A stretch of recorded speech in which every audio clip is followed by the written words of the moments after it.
Oke. Selamat siang semua.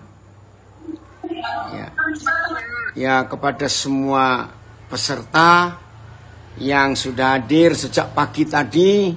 Ya, saya sudah mengikuti 2 sesi yang pertama. Terima kasih kepada Bapak Rektor dan semua staf dosen dari Institut Agama Kristen Kupang ya, negeri ini yang memberikan saya kesempatan. Ini bagian daripada perkuliahan saudara-saudara semuanya. Ya. Oh, masih bisa di-mute gak? Ganggu sekali ini.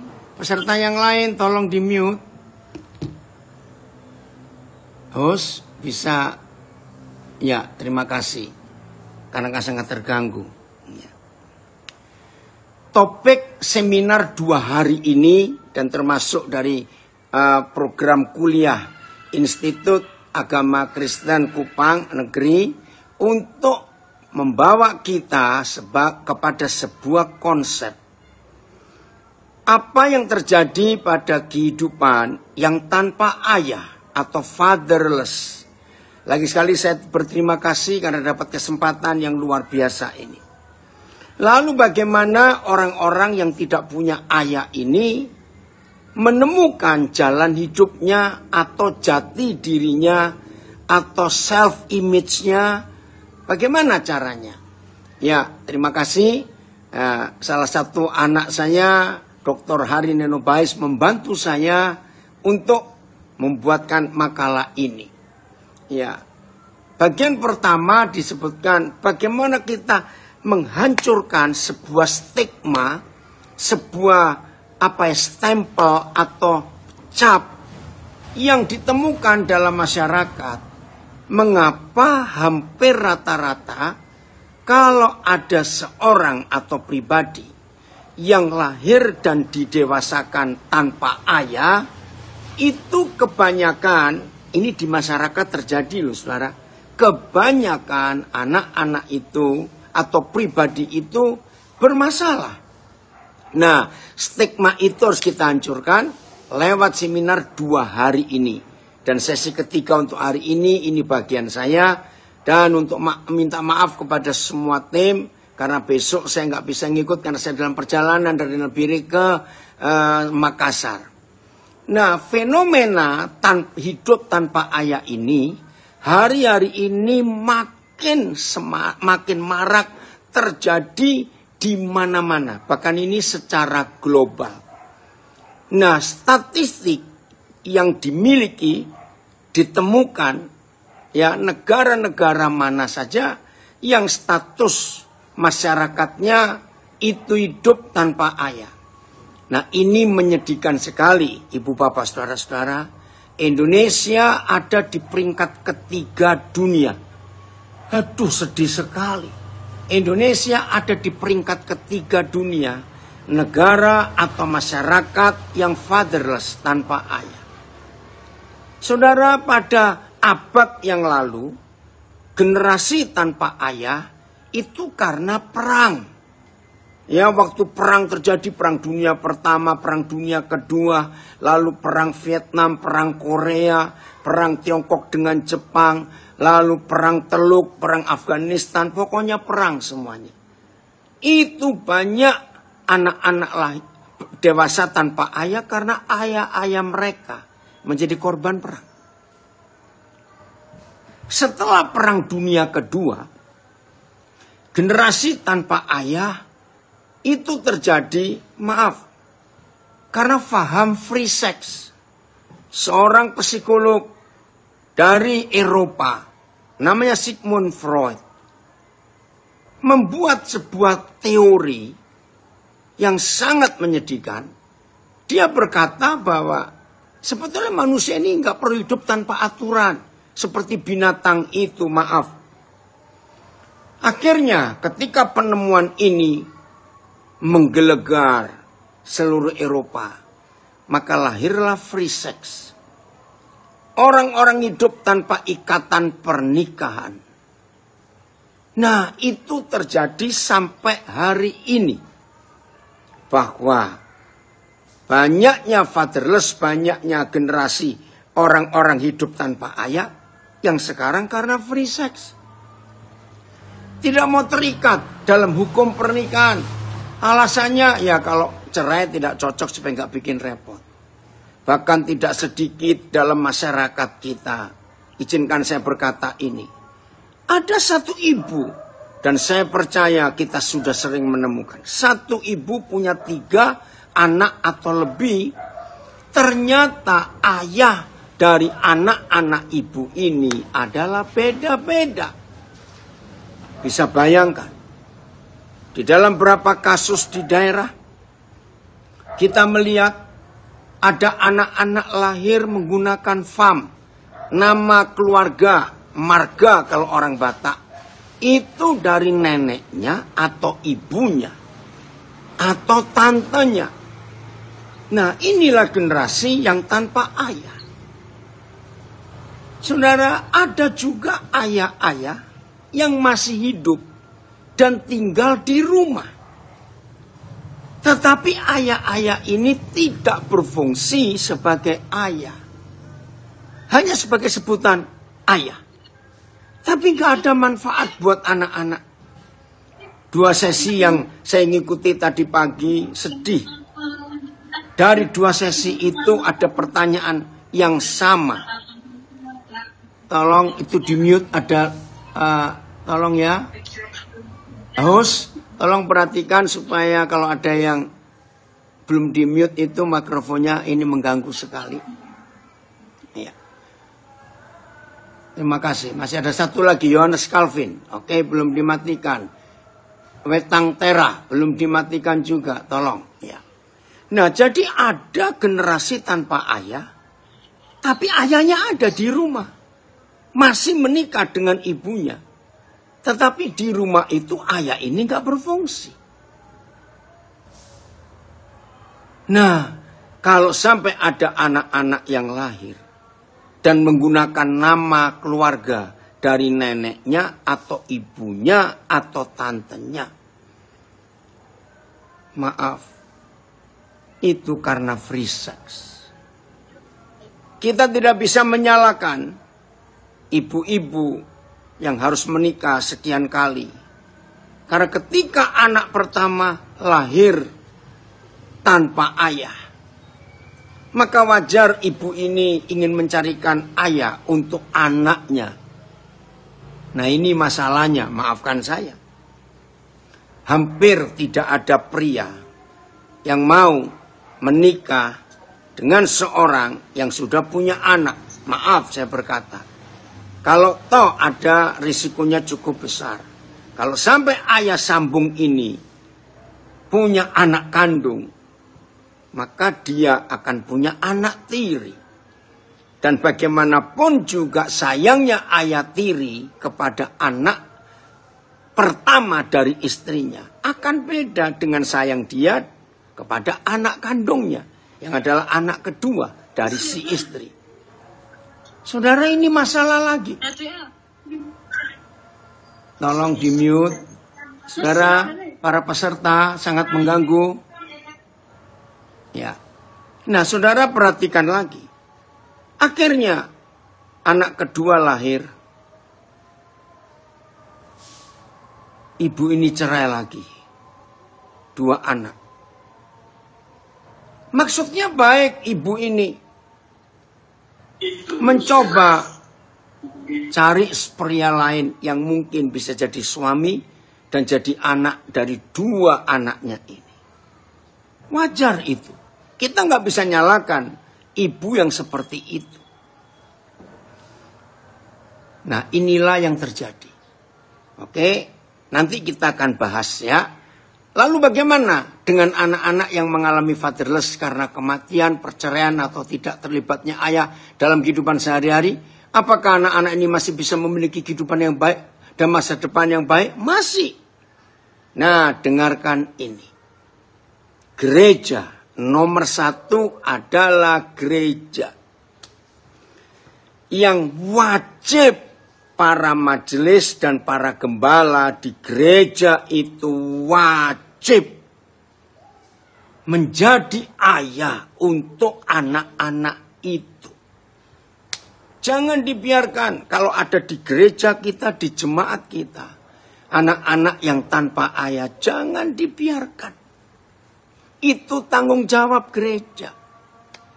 Apakah mereka akan punya masa depan? Pasti punya. Kalau ada yang menjadi ayah buat anak-anak itu. Yang kedua adalah para paman atau om di keluarga itu. Perhatikan kemenakan-kemenakan kita yang gak ada ayahnya. Akui mereka sebagai anak kita. Ambil mereka dan bawa pulang mereka. Saya ingin tanya kepada host, apakah bisa menayangkan Alkitab di layar Zoom ini? Ada yang bisa menayangkan Alkitab? Kalau di Zoom saya otomatis. Nah, sekarang kita melihat apa yang tertulis di Alkitab tentang anak yang gak punya ayah, tapi hidupnya luar biasa. Ada 3 contoh yang pertama kita akan lihat di Perjanjian Lama. Ya, 3 contoh yang pertama. Ya, di Perjanjian Lama. Yang pertama adalah Musa. Ya, kita melihat sejak Musa masih umur 3 bulan, ya, dia sudah dipisahkan dari ayah ibunya. Dan Musa diasuh oleh putri Firaun. Nah, di Alkitab tidak dijelaskan bagaimana Musa ini punya figur ayah. Tapi kita melihat catatan di Ibrani pasal 11. Daftar tentang Musa sebagai pribadi yang tanpa ayah ibu kandung. Ternyata Musa bisa jadi anak yang hebat. Nah, saudara, Alkitab mencatat, Alkitab menulis, kenapa Musa bisa punya figur yang hebat? Lagi sekali ya, karena waktu di Ibrani pasal 11. Ya, cari ayat-ayat tentang Musa. Semua ditulis karena iman. Musa itu begini, karena iman. Musa itu begitu. Wih, hebat sekali hidup Musa ini. Lalu dari mana kita bisa belajar? Musa tanpa ayah kandung tetapi bisa jadi orang hebat.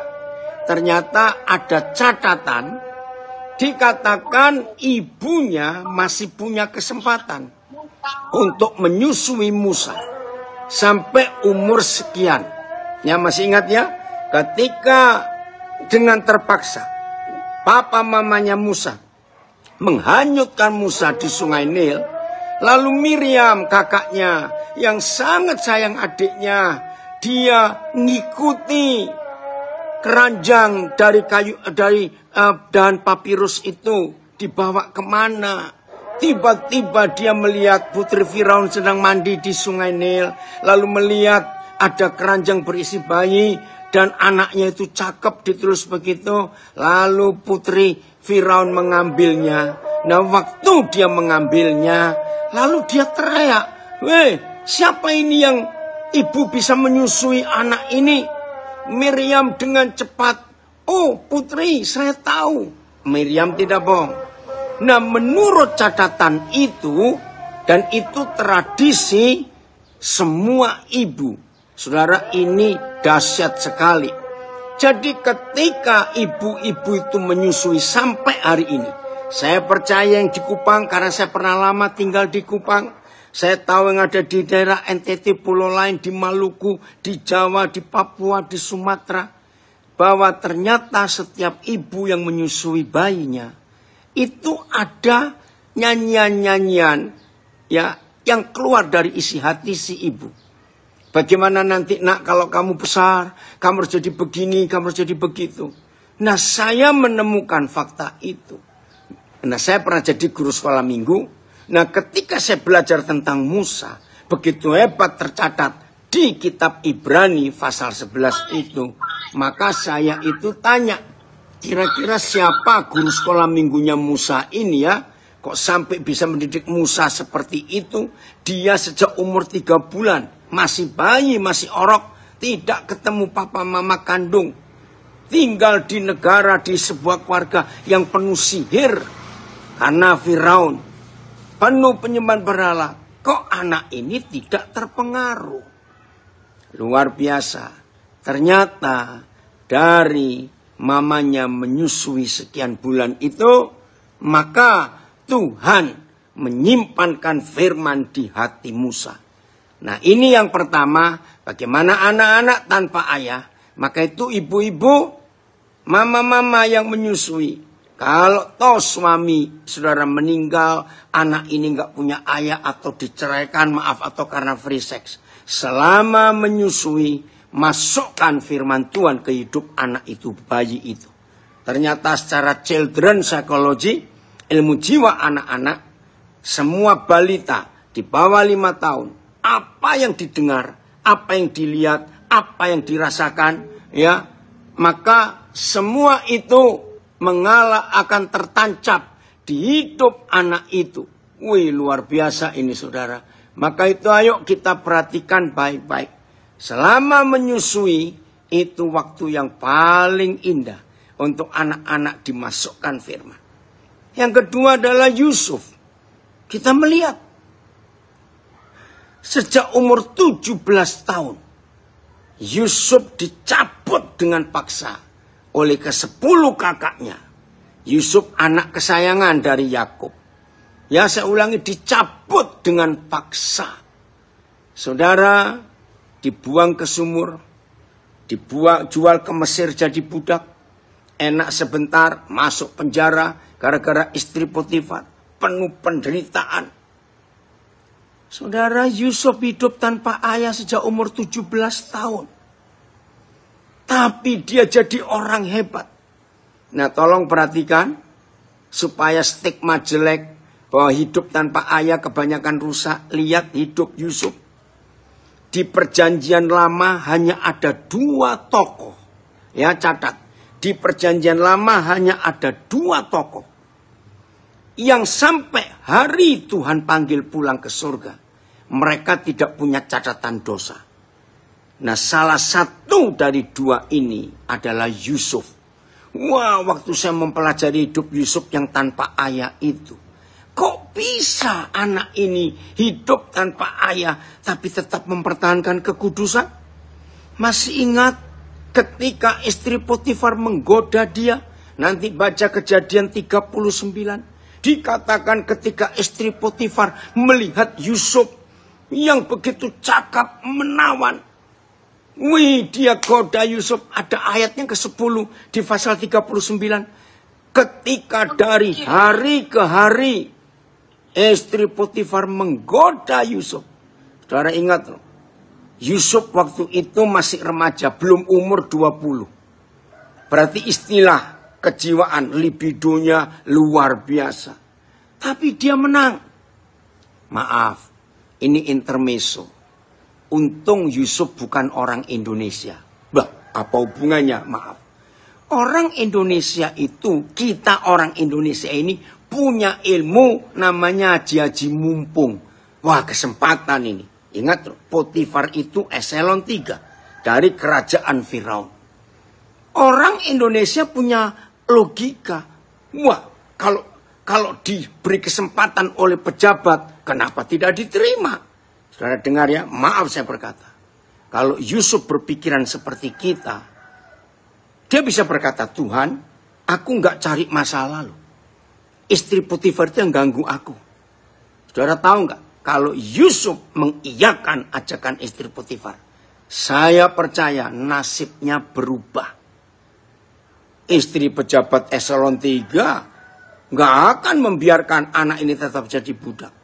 Tapi lihat hidup Yusuf. Dia menolak tawaran itu. Dan upahnya penjara seumur hidup tanpa diadili dan tidak boleh naik banding. Habis riwayatnya. Ternyata tidak. Justru dari penjara itu hanya selangkah dia pindah ke takhta Firaun. Luar biasa. Ini tanpa ayah. Maka itu Alkitab adalah jawaban untuk semua permasalahan dalam hidup kita. Tokoh ketiga adalah Daud. Nah, mari kita lihat. Oh ya ini, terima kasih. Yang ke-9 ya, Saya baca, Yusuf paling disayangi oleh ayahnya, yaitu Yakub, namun dibenci oleh saudara-saudaranya. Daud merupakan anak yang tidak mendapat figur ayah, karena pada usia yang relatif muda, yang dijual. Oh ya, terus gitu ya, nggak usah. Nah sekarang kita lihat, Mazmur 27, ayat yang ke-10. Ya, lihat ini.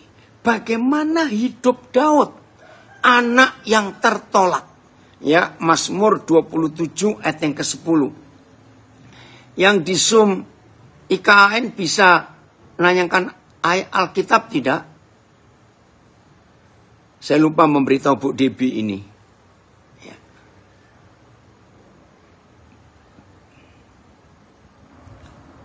Bisa ditayangkan Alkitab? Tidak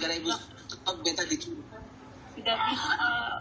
Nggak bisa ya? Di host tidak ada Alkitab. Oke. Tolong yang masih buka mic-nya dimatikan, tolong. Ya. Maaf ya, saudara, saya tegas. Kalau saudara nggak mau belajar, lebih baik keluar dan jangan mengganggu. Saudara tertawa-tertawa seenaknya. Maaf, peserta serius. Ini bukan di warung kopi. Saudara bisa tertawa seenaknya. Teriak-teriak lagi. Tolong tertibkan peserta. Yang tidak mau belajar suruh keluar. Ini mengganggu sekali. Ada banyak orang ingin belajar tentang kebenaran ini. Tapi saudara tertawa seenaknya. Tidak tahu aturan. Saudara itu mahasiswa, calon sarjana. Maaf.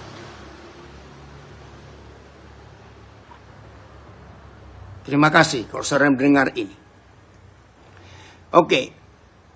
Sebetulnya anak saya bisa menayangkan Alkitab. Cuma nggak bisa jadi host. Filipus bisa masuk nggak ke Zoom mereka ini? Filipus pernah dapat nggak link Zoom-nya? Linknya nggak ada, Pak. Ya. Bapak maksudnya siapa yang bisa ini? Mungkin ada peserta yang tadi Bapak Pendeta bilang anaknya untuk kami. Iya, sebentar. Dia belum bisa masuk ke link ini. Coba saya tulis dulu linknya. Sebetulnya kita jadikan beliau host. Iya ya, untuk menayangkan Alkitab karena penting sekali. Di Alkitab ini pasti ada. Sebentar. Bentar ya. Sabar dulu. Saya lupa untuk bentar. Oh ini dia. Phil, ini Papa kirim ke WA-mu ya, linknya, supaya bisa masuk. Ya, oke. Jadi, Bu Debi, kalau nanti ada yang namanya Filipus, pakai simbol apa, F, ya, berapi, nah itu dia. Itu. Oke. Ya, baik. Nanti mungkin Bapak Filipus bisa chat di kolom chat supaya kami tahu. Ya. Phil, sudah masuk? Oke. Oke, baik. Ya, saya lanjutkan. Terima kasih para peserta, khususnya mahasiswa. Saya minta kalian serius untuk belajar ini. Terima kasih. Oke. Nah. Oh, sebentar.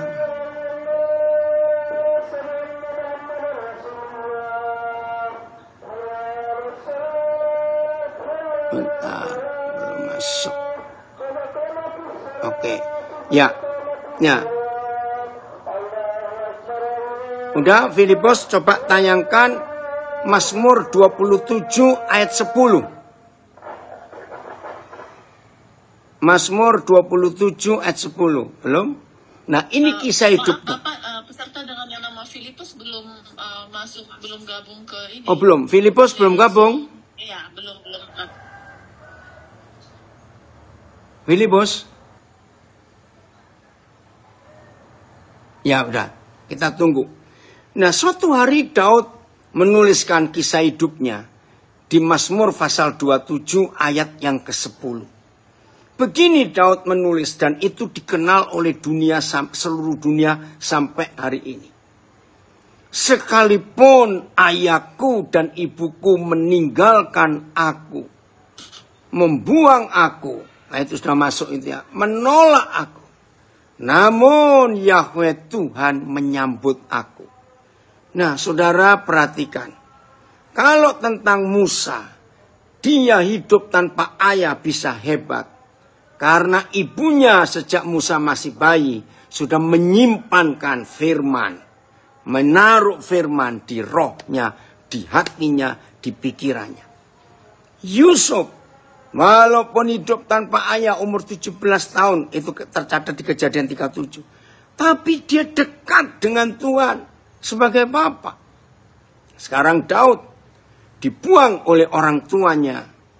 Dan dia menemukan Tuhan di hidupnya. Nah, jadi pertanyaannya, lalu bagaimana anak-anak yang gak punya ayah atau fatherless?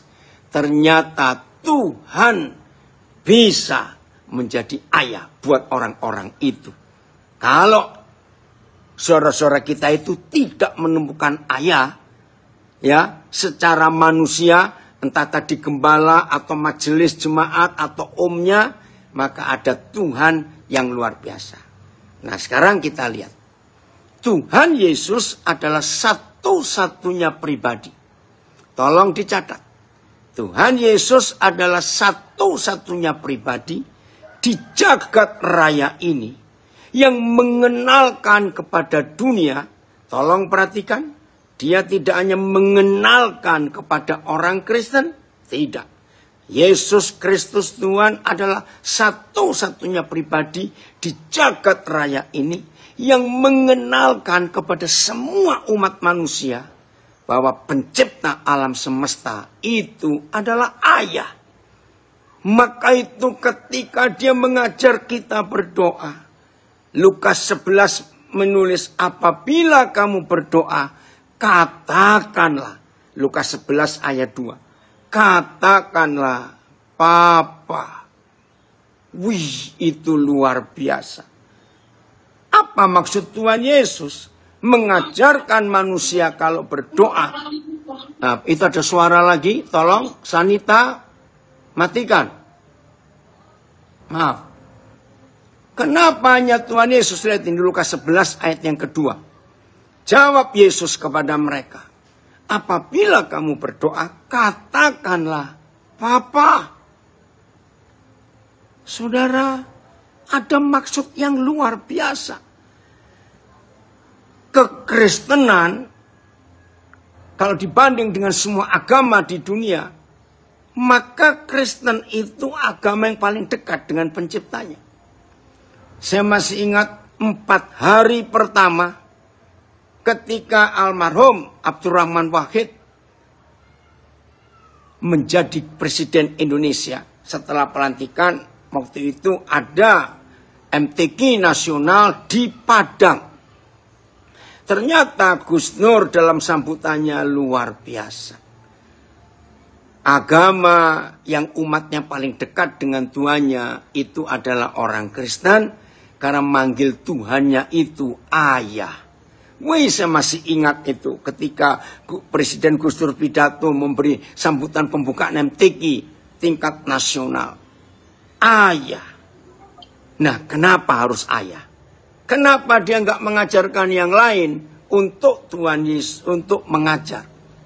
Saudara, ini sangat hebat, sangat luar biasa. Mari kita lanjutkan. Yang dibenci oleh setan, dengar ya, yang dibenci oleh setan antara peranan ibu dan peranan ayah. Saya ulangi, yang dibenci oleh setan antara peranan ibu dan peranan ayah. Ternyata ayah yang sangat dibenci. Kenapa ayah sangat dibenci? Mari kita lihat. Alkitab adalah satu-satunya buku yang memberitahu kita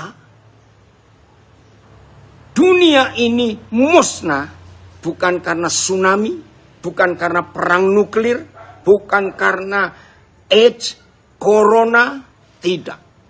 Gunung meletus, gempa bumi, tidak. Kita buka Malaki 4 ayat 6. Inilah satu-satunya catatan, satu-satunya tulisan di seluruh dunia, kapan dan bagaimana bumi musnah. Ini bukan kiamat. Kalau kiamat tata surya pun hilang semua. Ini bumi. Maka ia, Malaki 4 ayat 6, maka ia akan membuat hati bapak-bapak berbalik kepada anak-anaknya, dan hati anak-anak berbalik kepada bapak-bapaknya, supaya jangan aku datang memukul bumi sehingga musnah. Ayat. Lalu dia akan mengembalikan hati ayah kepada anak-anaknya, dan hati anak-anak kepada ayahnya, supaya aku tidak akan datang dan membinasakan bumi dengan kutukan. Saudara perhatikan, tidak ada seorang pun, termasuk peramal-peramal hebat, Nostradamus, Yovita, Aminarti, matikan. Ya. Tidak ada peramal hebat manapun di dunia yang pernah menulis dan bisa menulis kapan dan bagaimana dunia ini hancur. Hanya Bapa di surga yang memberitahu kita, bumi ini musnah kalau ayah-ayah dirusak dan menyakiti hati anak-anaknya. Ini mengerikan sekali. Kolose 3:21. Kita melihat Kolose 3:21. Perhatikan ini saudara. Luar biasa. Mengerikan kalau gereja gagal mengembalikan fungsi ayah kepada anak-anaknya. Setan yang menang. Bumi musnah. Kolose 3:21. Hai bapak-bapak, janganlah sakiti hati anakmu, supaya jangan tawar hatinya. Aduh, salah terjemahnya. Terjemahan yang betul, hai ayah-ayah, jangan sakiti hati anak-anakmu, supaya mereka tidak jadi durhaka. Itu sesuai Lukas 1:17, nggak usah dibuka. Hampir tidak ada mama yang menyakiti anak. Karena seorang mama tahu betapa susahnya mengandung dan menderitanya waktu melahirkan. Maka itu salah satu alasan saya tidak mau merayakan ulang tahun saya. Saya menganut sebuah faham yang ditulis oleh seseorang di Yunani, saya nggak tahu zaman tahun berapa. Untuk apa memperingati hari kelahiran? Sebab itu hari penderitaan mama kita. Nah, itu salah satu alasan saya nggak mau merayakan ulang tahun. Nah, karena mama tahu betapa menderitanya waktu melahirkan, maka itu hampir tidak ada mama bisa tegas dan berlaku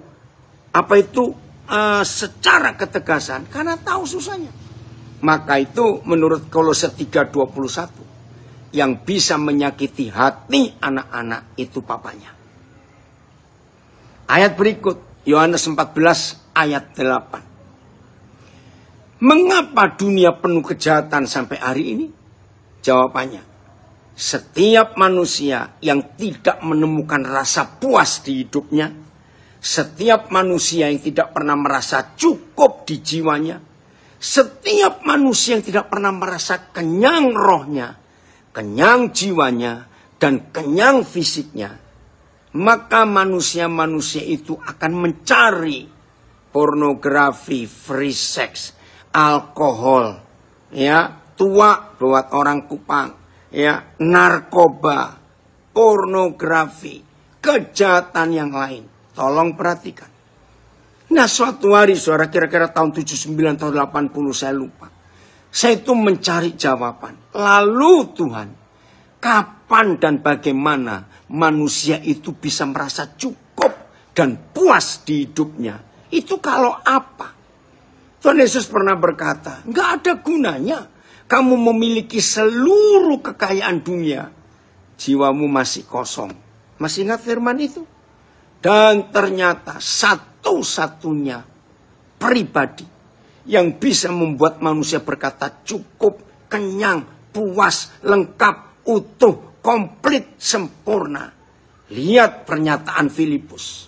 Kata Filipus kepada Yesus Tuhan, Tuhan, tunjukkanlah Bapa itu kepada kami. Itu sudah cukup bagi kami. Saudara yang rajin baca buku, saya tantang saudara. Ribuan buku yang saudara baca, hai para dokter, wajib saudara baca buku, tunjukkan kepada saya.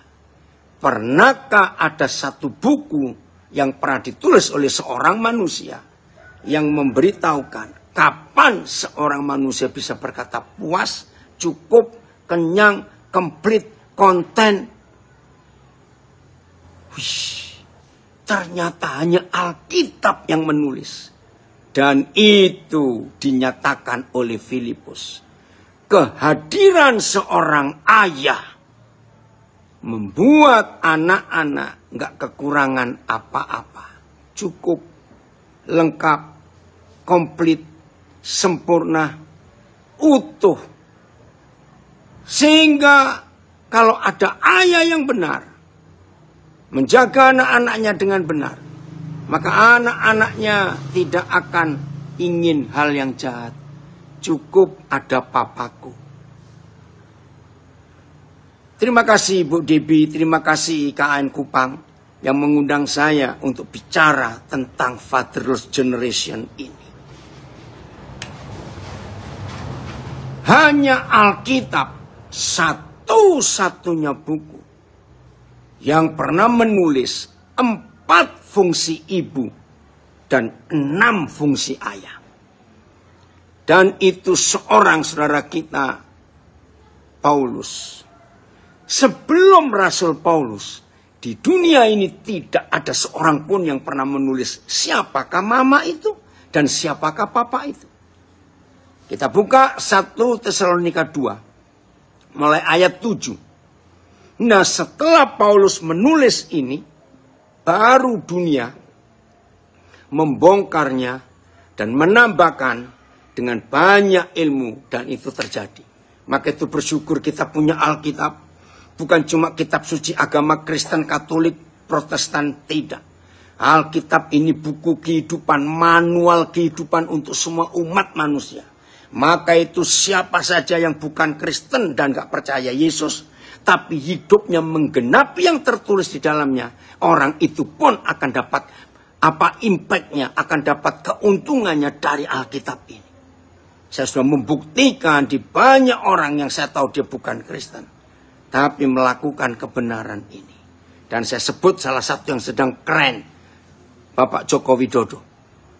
Dia bukan Kristen, tapi sikap hidupnya melakukan yang Yesus ajarkan. Contoh, dia nggak pernah balas kepada orang yang memfitnah, menjelekkan. Waduh, saudara bayangkan. Sudah turun pun dari kursi presiden, tetap dijelekkan. Bukankah ini orang hebat? Dan tidak balas. Anak-anaknya pun diajar, jangan membalas. Maka itu ketika disebut keluarga Mulyono, lalu Kaisang itu bisa guyon. Menulis, membuat kaos yang viral. Aku anaknya Mulyono. Itu kan luar biasa. Dan itu Pak Jokowi menggenapi Yesaya 53 menjadi domba bisu. Satu-satunya presiden yang dihujat sejak hari pertama jadi presiden tahun 2014.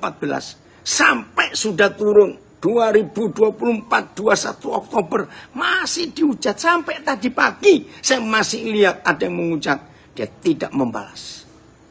1 Tesalonika 2 ayat 7. Catat, inilah 4 fungsi ibu dan 6 fungsi ayah. Terima kasih Tuhan kau menuliskan kebenaran. Nah, supaya kita tahu dulu, maaf ya, siapa pelayan jemaat Tesalonika. Kita buka dulu 1 Tesalonika 1 ayat 1. Supaya kita tahu siapa mereka ini. Ya, maaf. 1 Tesalonika 1 ayat 1. Kita lihat dulu ayat ini. Ayo cepat karena waktu. Ya, maafkan saya kalau nanti saya minta perpanjangan waktu sedikit karena tidak terpotong. Saya harus negur beberapa peserta yang tidak tertib. Dari Paulus, Silvanus, dan Timotius kepada gereja orang-orang Tesalonika yang di dalam Tuhan Bapa dan di dalam Tuhan Yesus Kristus. Kasih karunia dan damai sejahtera menyertai kamu.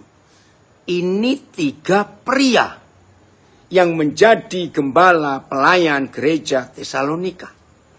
Nah, ayat 7 pasal 2. Siapa mereka dalam berlakunya fungsi mereka kepada gereja yang dilayani?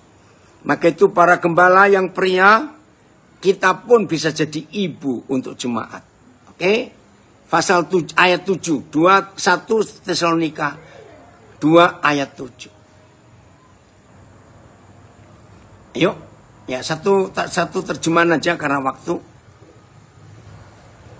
Ya, makasih Pak Lelan. Ya.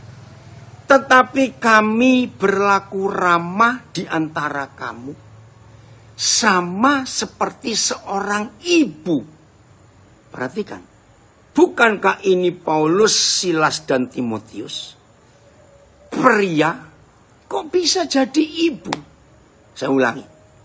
Di ayat 7 ada 3 fungsi ibu. Tetapi kami berlaku ramah di antara kamu. 1, sama seperti seorang ibu. 2, mengasuh. 3, merawati anaknya. Ayat 8 itu yang keempat. Demikianlah kami dalam kasih sayang yang besar akan kamu. Bukan saja rela membagi Injil Tuhan dengan kamu, tetapi juga hidup kami sendiri dengan kamu, karena kamu telah kami kasih. Saudara perhatikan. Fungsi keempat dari mama adalah menyayangi. Dan kepada rekan-rekan saya, para pengkhotbah, gembala, majelis jemaat, stop. Jangan kita hanya pintar khotbah, tapi tidak mau berbagi hidup untuk orang yang kita layani. Bertobat pendeta-pendeta dan majelis jemaat yang sombong dan arogan. Merasa kalau sudah pakai toga dan naik ke mimbar, wih, seperti seolah wakil Tuhan. Stop. Saudara dan saya dipilih dan dipanggil jadi gembala. Itu harus melayani dan rendah hati. Jangan sombong.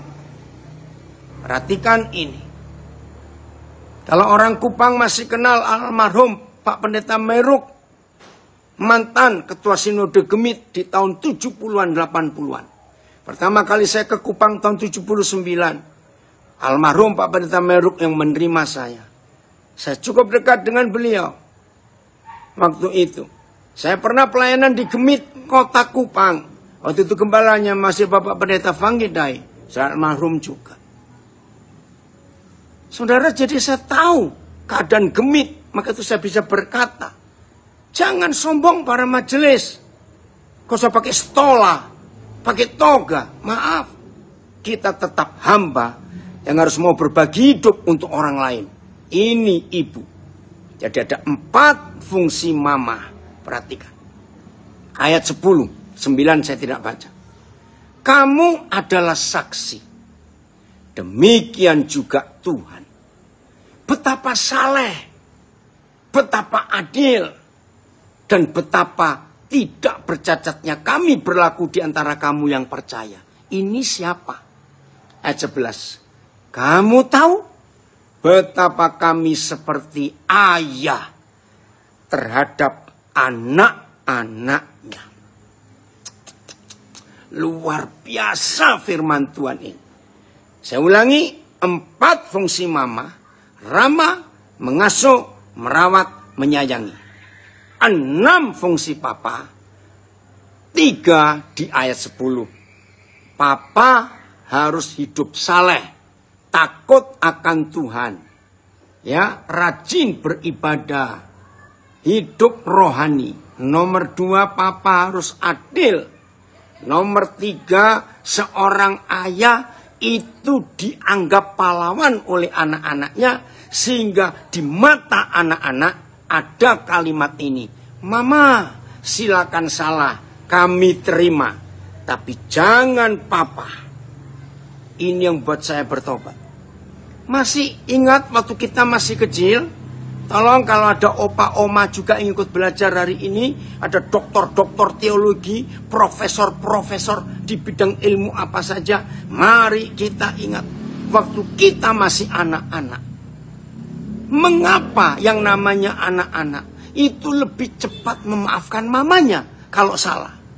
Tapi kalau papa salah sedikit saja, kita nggak bisa terima. Maka itu dengar, menurut firman Tuhan ini, menjadi papa itu pahlawan buat anak-anak. Dan di mata anak-anak, kita para ayah tidak boleh buat salah. Oh Tuhan, ini luar biasa. Maka itu yang bisa menyakiti hati anak. Kembali ke Kolose 3 ayat 21 tadi, itu papa, bukan mama. Lanjut, masih ayat yang ke-11. Ya, ada 3 fungsi di ayat 10. Ayat 11 fungsi keempat. Kamu tahu betapa kami seperti ayah kepada anak-anaknya telah menasehati kamu. Ini fungsi papa yang keempat. Fungsi yang kelima, kami menguatkan hatimu seorang demi seorang. Ini yang kelima, menguatkan hati. Yang keenam ayat 12. Dan meminta dengan sangat supaya kamu hidup sesuai dengan kehendak Tuhan yang memanggil kamu ke dalam kerajaan dan kemuliaannya. Saudara perhatikan yang keenam. Saya beri kata mendisiplin. Ayo kita bongkar. Mengapa sampai hari ini kalau ada anak-anak malas ke sekolah minggu, malas ibadah, yang sibuk itu pasti ibunya. Papanya santai, baca koran, nonton TV, ngurus burung, ngurus motor. Padahal menurut firman Tuhan, ayah-ayahlah yang wajib memberi contoh untuk ibadah, bukan ibunya.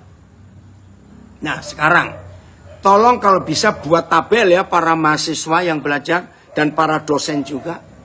Tabel kiri itu untuk ibu, ada 4 fungsi, tulis ramah, mengasuh, merawat, menyayangi. Maka tabel sebelah kanan itu untuk ayah, ya, saleh, adil, nggak boleh salah, ya, menguatkan hati, menasihati, menguatkan hati dan mendisiplin. Coba tulis itu. Nah sekarang pertanyaan saya, siapa di antara papa mama ini pembentuk karakter dari fungsi yang berbeda? Nah untuk itu saya minta ditulis. Silakan yang di Zoom, Instagram, Facebook saya silakan tulis. Dari fungsi ini maka siapa ya yang pembentuk karakter? Ayo dengan cepat. Saya lihat dulu.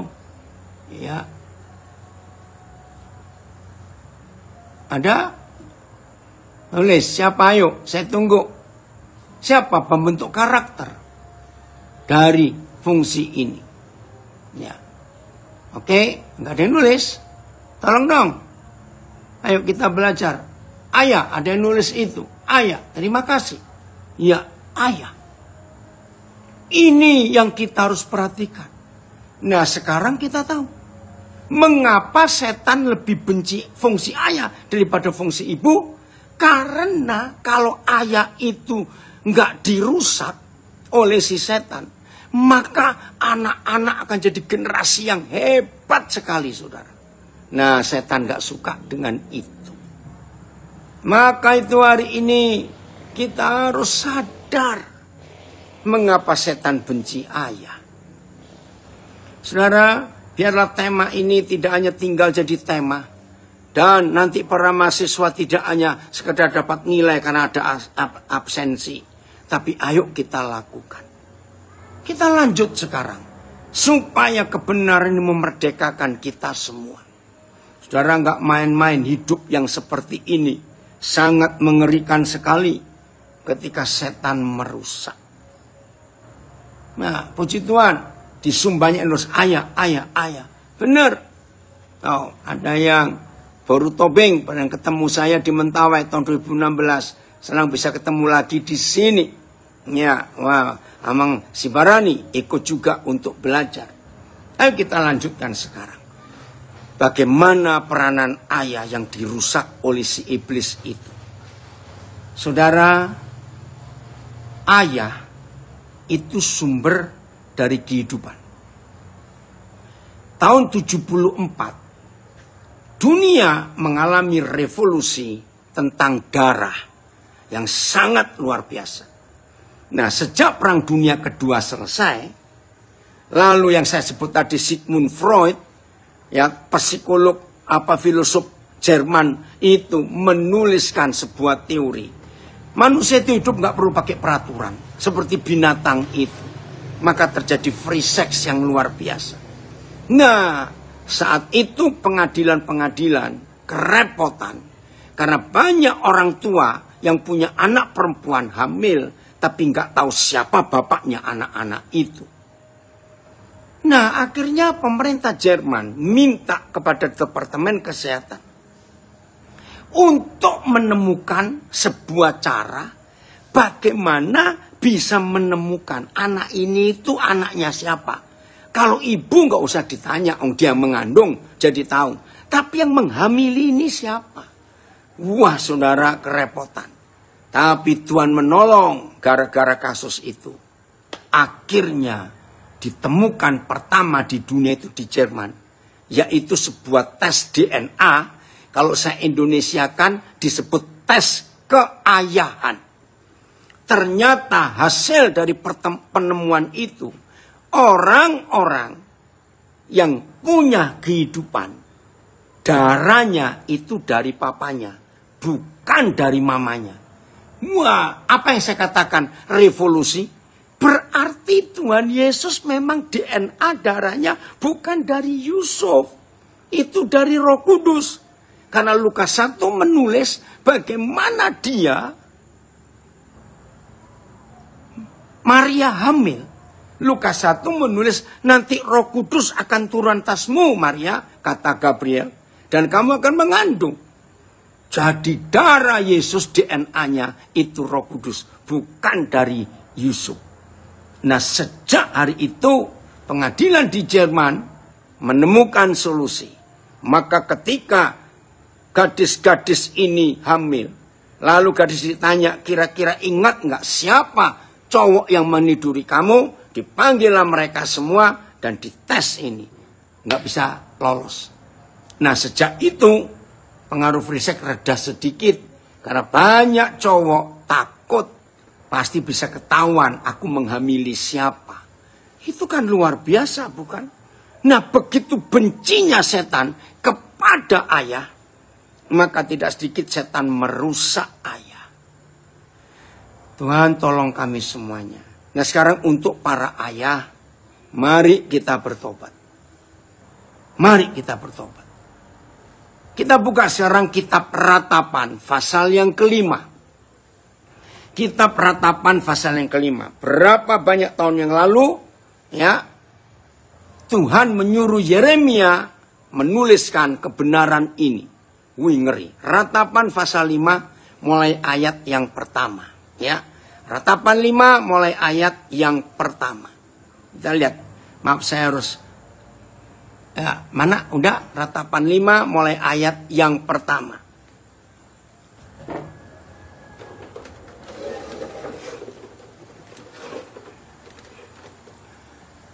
Doa untuk pemulihan.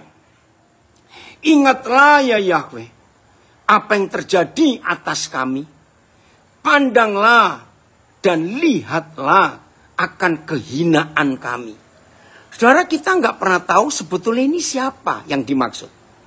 Milik pusaka kami, ayat 2, beralih kepada orang lain.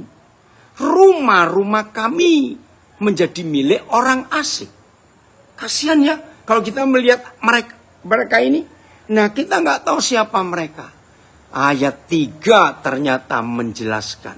Ini lo ngerinya fatherless generation. Generasi tanpa ayah. Kami menjadi anak yatim. Tak punya papa. Dan ibu kami seperti janda. Wih, ada apa ini? Suara ringkasnya. Sampai suatu titik, saya baca berapa terjemahan yang lain. Kenapa kalau memang janda, kok ditulis seperti janda? Berarti bukan janda beneran. Maaf, saya percepat. Ternyata Seorang wanita yang punya anak tanpa menikah, itu istilahnya seperti janda. Sebab kalau disebut janda, artinya sudah menikah, tapi nggak ada suami. Entah meninggal atau cerai. Tapi ini seperti janda. Berarti ini free sex. Nah, siapa yang mengeluh dari ayat 1? Ingatlah ya Yahweh, apa yang terjadi atas kami, dan pandanglah dan lihatlah akan kehinaan kami. Milik pusaka kami beralih kepada orang lain. Rumah-rumah kami menjadi milik orang asing. Ternyata inilah anak-anak yang gak punya apa-apa. Ayat 4. Air kami minum dengan membayar. Menderitanya anak-anak yang gak punya ayah ini. Kehausan secara fisik, secara roh, secara mental, haus kasih sayang, haus perhatian, haus semuanya. Terus, kami mendapat kayu dengan bayaran. Kayu untuk apa? Untuk masak. Zaman itu toh. Nah, jadi hidup aja susah anak-anak fatherless ini. Ayat 5, kami dikejar dekat-dekat. Maaf kalau sekarang di kota-kota besar, Satpol PP yang kejar-kejar mereka. Karena rata-rata anak-anak yang gak punya ayah dan ibunya pun menderita, maka anak-anak ini gak punya rumah dan hidup mereka di jalanan, di pasar, di terminal, di pelabuhan, dan di mana saja. Lalu mereka dikejar dekat-dekat. Kami lelah. Bagi kami tidak ada istirahat.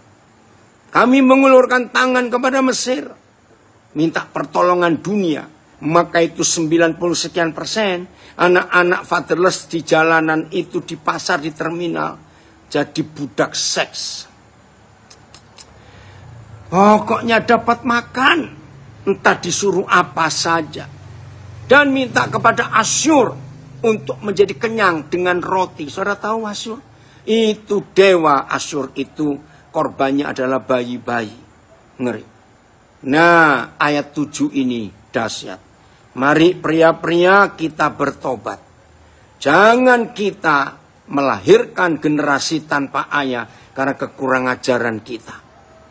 Ampuni kami Tuhan. Ayat 7. Bapak-bapak kami berbuat dosa. Mereka tidak ada lagi. Tetapi kami yang menanggung kedurjanaan mereka. Sadis nggak ini?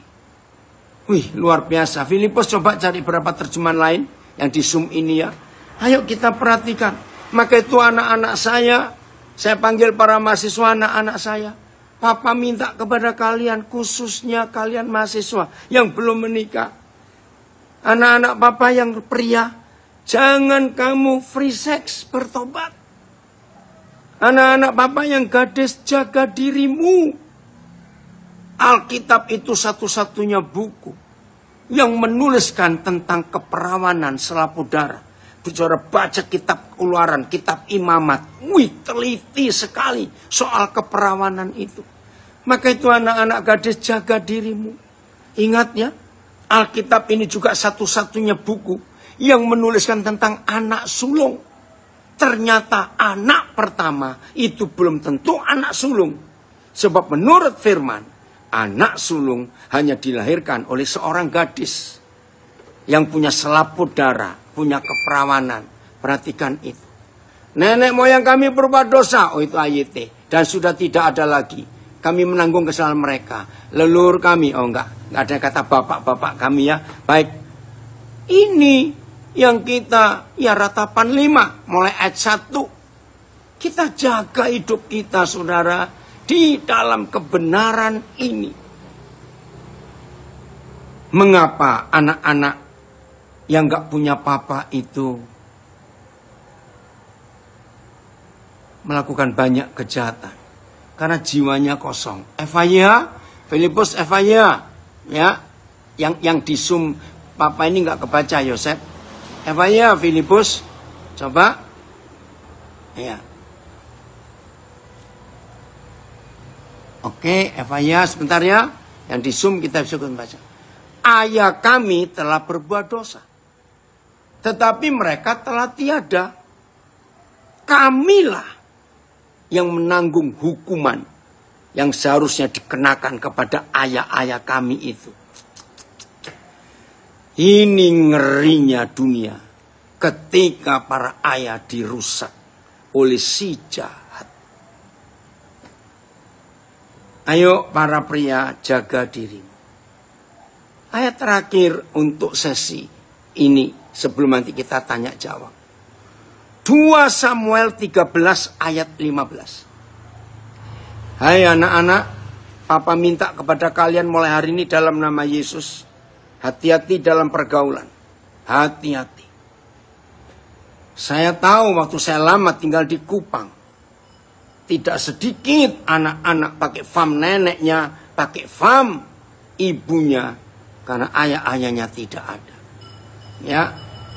2 Samuel 13 ayat 15 kebalik itu. 15-13. Nah perhatikan. Inilah satu-satunya catatan di seluruh dunia.